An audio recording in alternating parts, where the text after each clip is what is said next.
संसार में रहने वाले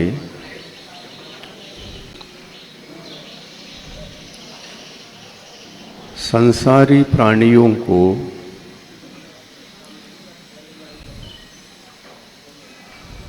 अरहंत प्रभु ने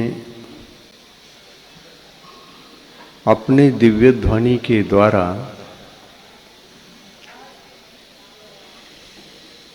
जीवन जीने की कला सिखाई है।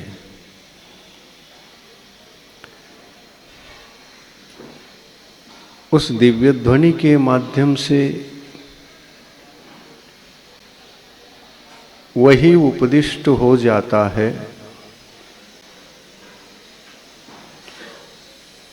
जो भव्य जीवात्मा जिस भी किसी भी प्रकार की समस्या से ओतप्रोत हों, उस समस्या को दूर करने के लिए समूह शरण चले जाते हैं। किंतु भगवान से यह प्रार्थना नहीं करते कि हे भगवान, हमारी समस्याओं को आप दूर करो। हम यह चाहते हैं, यह कामना करते हैं, हमारी मनोकामना को आप पूर्ण करो। तो भगवान भी अपने वाणी के द्वारा समस्याओं को दूर नहीं करते,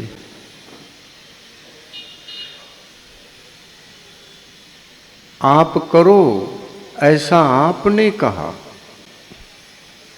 लेकिन भगवान कहते हैं समस्या का दूर होना मेरे द्वारा संभव नहीं,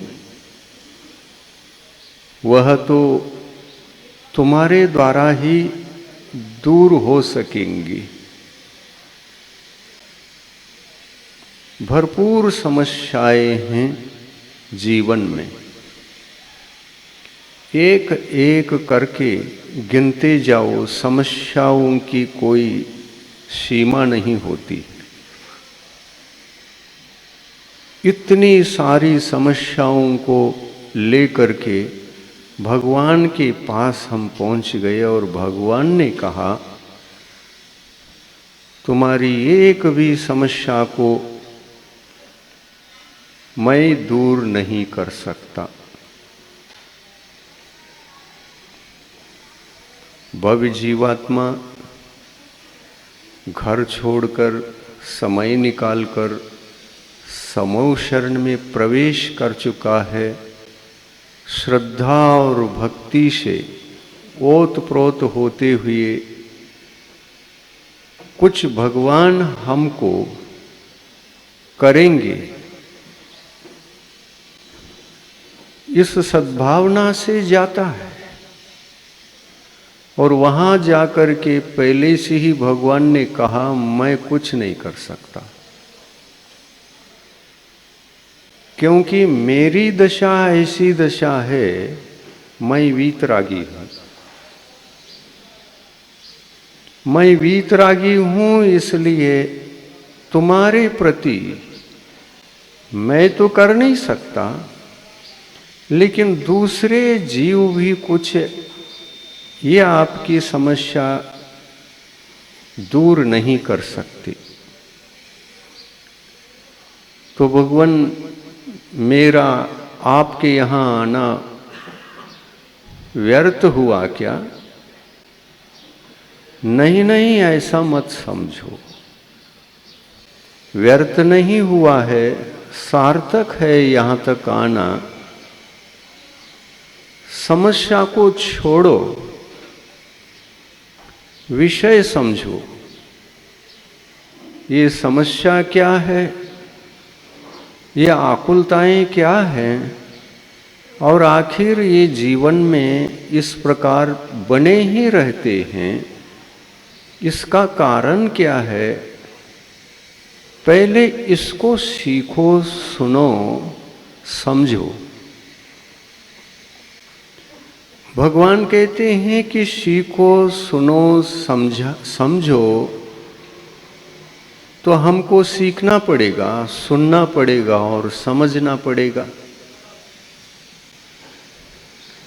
और यदि हम सीखने के उद्देश्य से समूह शरण में प्रवेश करते हैं, समझने के उद्देश्य से समूह शरण का प्रवेश हमारा होता है, तो भगवान कहते हैं यदि कुछ सीखने के लिए आए हो तो अति उत्तम बात है। सीखने के लिए आओ, समझने के लिए आओ। मैं सिखा सकता हूँ, और वाणी खिरते खिरते ही तुम सीख जाओगे। सिखाने का निमित्त ये वाणी बनेगी, और सीखने वाले का उपादान सीखने की तो होती ही है। सीखने की शक्ति हमारे पास विद्यमान है, और उसको छोड़कर हमको कुछ नहीं करना है, उपादान को बदलना है। सीखते सीखते, सुनते सुनते, समझते समझते। और हमने अनादिकाल से ऐसे भगवान से कुछ सीखा नहीं, समझा नहीं, और शिक्षा भी नहीं ली। इसी कारण से यह हमारा अज्ञान अनादिकाल से साथ रहा, और साथ होने के कारण से संसार में अनेक समस्याओं का भोक्ता बनकर हम समस्याओं को भोग रहे हैं। हर पल संसारी प्राणी को कुछ न कुछ समस्या होती ही है। भगवान भी जानते हैं, आपकी समस्या को लोग भी जानते हैं, और लोगों से ज़्यादा हम जानते हैं।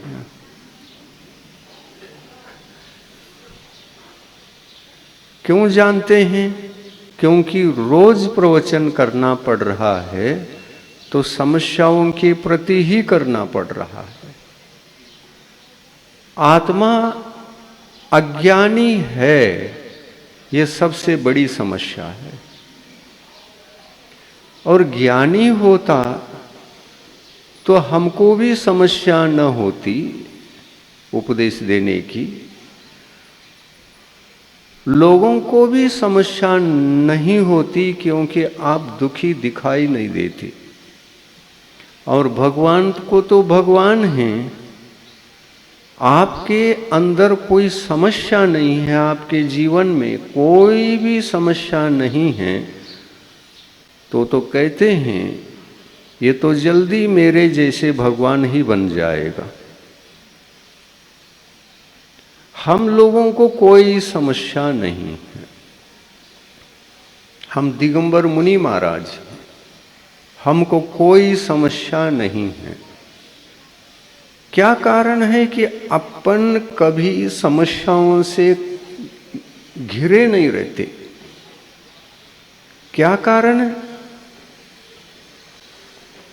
यही कारण है ना, आपका जीवन अज्ञानमय है और अपना जीवन ज्ञानमय है। ज्ञान होने के कारण से किसी भी समस्या को हम उस ज्ञान के माध्यम से तुरंत ही हल कर देते हैं। समस्या चिंता का कारण बन जाती है,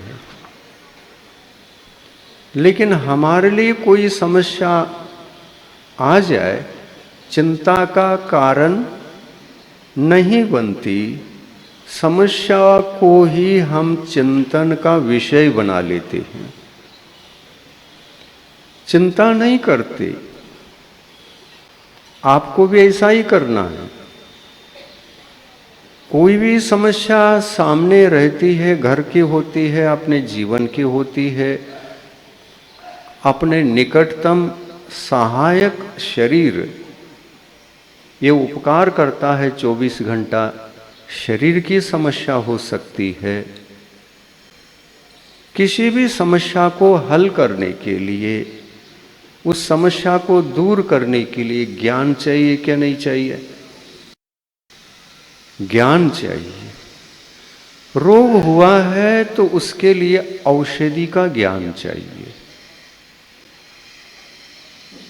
पेट में दर्द हो रहा है तो क्यों हो रहा है, इसकी चिंता करना चाहिए या चिंतन करना चाहिए? चिंतन करना चाहिए। चिंता करोगे तो कुछ होने वाला नहीं है। वह समस्या कंटिन्यू जैसी बनी हुई है, भविष्य में भी ऐसी ही बनी रहेगी।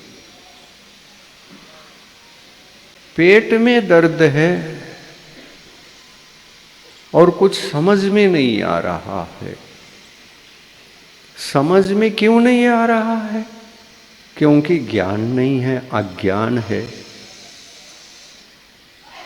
पेट के दर्द के कारणों को आप जानते हैं, ज्ञान है, समझे हुए हैं, तो दर्द होते ही तुरंत चिंतन करके या चिंता करके हल करते हो?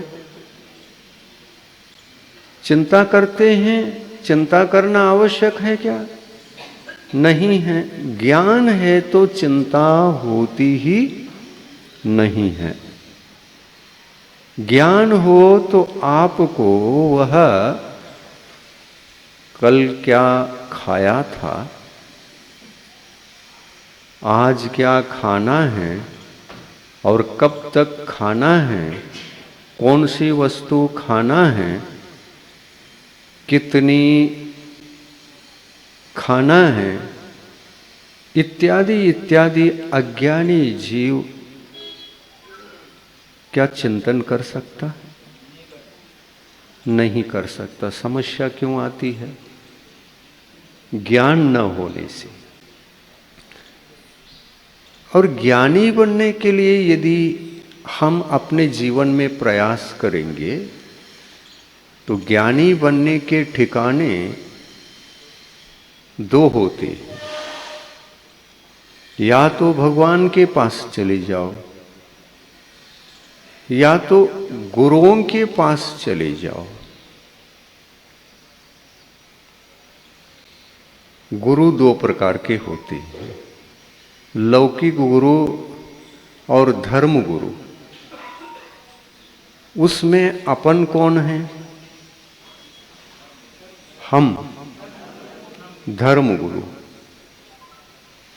और लौकिक गुरु कौन है? जो हमारे जीवन पर उपकार करे, भौतिक समस्याओं को दूर करने की क्षमता रखे। जो जो उपकार करता है, या तो वह ज्ञान दे करके उपकार करता है,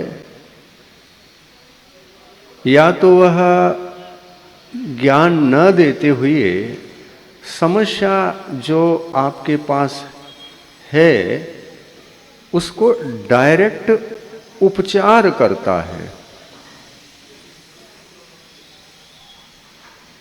ज्ञान नहीं देता है तो उपचार तो करेगा ही करेगा। तो वैद्य को क्या कहोगे आप, लौकिक गुरु या धार्मिक गुरु? लौकिक गुरु। जो उपकार करे वो हमसे बड़ा है, और जो बड़ा होता है उसको गुरु संज्ञा होती है। गुरु का मतलब क्या? बड़ा, हमसे बड़ा। यानी हम में जो नहीं है वो उनमें है। उनको हम गुरु कहते हैं। परमार्थ क्षेत्र में भी हम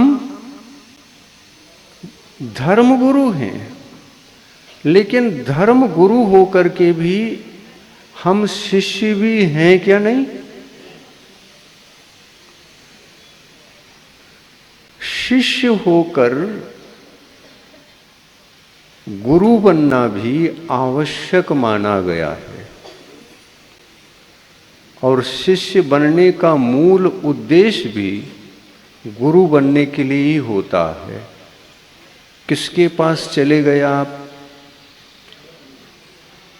किसका शिष्यत्व स्वीकार किया? यदि लौकिक गुरु के पास गए हैं तो उनके शिष्यत्व को, यदि धार्मिक गुरु के पास गए हैं तो उनके शिष्यत्व को आप स्वीकार करते हैं। और शिष्यत्व स्वीकार करने का मूल उद्देश्य क्या होता है, आप समझ सकेंगे और इस प्रश्न का उत्तर दे सकोगे क्या? किसी गुरु के पास चले गए और उनके पास शिष्यत्व को स्वीकार करके अपना जीवन जीने लगे, और गुरु भी कहते हैं तुम्हारे शिष्यत्व को हम स्वीकार करते हैं। जिम्मेदारी आ जाती है ना बड़े होने से। तुम्हारे शिष्यत्व को हम स्वीकार करते हैं और आप गुरु के रूप में स्वीकार करो, तो बात खत्म हो जाती है। जो शिष्य है गुरु से सीखना प्रारंभ कर देता है, और जो गुरु हैं वो सिखाना प्रारंभ करते हैं। तो इससे समझ में आता है क्या नहीं कि कौन बड़े और कौन छोटे, शिष्य बड़े या गुरु बड़े? शिष्य हमेशा छोटा ही छोटा होता है और गुरु हमेशा हमेशा बड़े ही होते हैं।